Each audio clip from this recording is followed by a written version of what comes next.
Chu, you again. Thank you for your trips out to our state, multiple trips, and we appreciate that very much. As you know, we're doing exciting things in energy development, and we work very hard to support energy development across the board. And you know that, you've seen it, both in terms of what we're doing through our universities, what we're doing through our state programs like our Oil and Gas Research Fund, our Lignite Energy Research Fund, our renewable energy programs, biofuels, wind, all of those, and I know you've had a chance to observe them and learn a little bit about them. But the concept that we've employed is let's develop all of our energy resources, both traditional and renewable. Let's try to do it in a way where we create partnerships and synergies between them. Let's do it in a way where we incentivize new technologies to not only produce more energy, more dependably, more cost-effectively, with better environmental stewardship, and let's build a legal, tax, and regulatory environment where we create as much certainty as possible so that we encourage private investment because companies, investors know the rules of the road. And you know, that's the approach we've taken, and we're seeing growth both in traditional sources, oil and gas, coal, clean coal technologies, and the renewables as well, the biofuels, the wind, solar, biomass, and so forth. So when I look at your budget, and this follows some of the comments made by Senator Murkowski and probably Senator Portman as well, you really seem to be stepping into this situation where you're picking winners and losers. But if we're going to create more, and every source of energy has its strengths, and each one has its weaknesses as well. And you really seem to be choosing, rather than this concept of let's bring them all up together, create more jobs, grow this economy, and work towards clean energy environment where the new technologies drive better environmental stewardship in all of the different subsectors of the energy category, oil and gas, coal, traditional sources, as well as renewable. So why are you going that direction rather than really trying to bring all of them up together based on what you see going on in our state and other places where it's been very successful? Sure. And it's very much along the lines that Senator Murkowski was talking about. It's actually for the same reason why we're decreasing the investments of onshore wind and saying, what do we need to do to promote offshore wind? Because we feel that onshore wind is becoming mature technology. And so in those areas where you have very mature technologies that are proven, they're profitable, some very profitable, we feel that they don't need that assistance.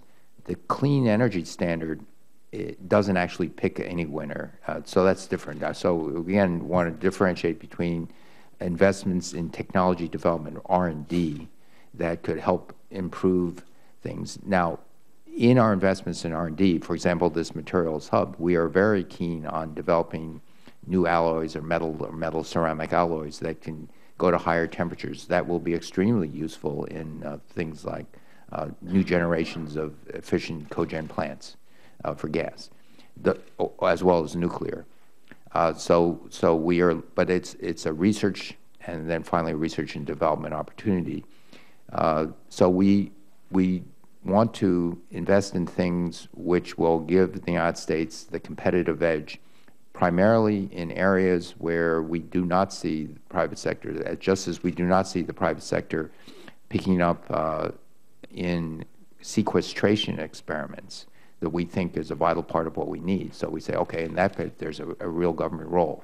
So, but the clean energy standard proposal itself doesn't actually pick a winner or a loser. If it looks like natural gas can be competitive, natural gas gets to play in the field. And in each region, the energy issues are regional. There's some areas that like renewables and wind have great solar resources. Other areas think that nuclear power would be a good proposal. So it doesn't, the clean energy standard specifically doesn't pick the winners. You're talking about our investments, but our investments are R&D investments in technology.